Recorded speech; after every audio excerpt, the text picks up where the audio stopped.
Hey guys, in this video, I will show you how to add and connect a Cloudflare domain to Google Sites.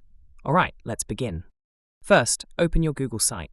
If no domain is connected, go to the top right and click the Settings icon. Then select Custom Domains and click Start Setup. Now, enter your domain name. It must match the one in your Cloudflare dashboard. If it says the domain is not verified, click Verify Ownership. Choose the Domains option, then click Continue. Switch from Cloudflare to any DNS provider.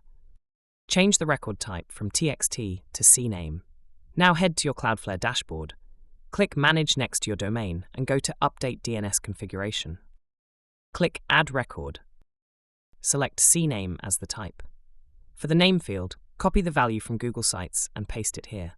Do the same for the target field with the second value from Google Sites. Disable proxy status, leave TTL as default, and click Save. Return to Google Sites and click Verify. It may take some time to update across networks, so wait a couple of hours if needed. Once verified, your Google site will display the connected domain name in the top left. So that's basically how you can add and connect a Cloudflare domain to Google Sites. And that's it for this video. If you find this helpful, consider subscribing and giving this a big thumbs up. Thanks.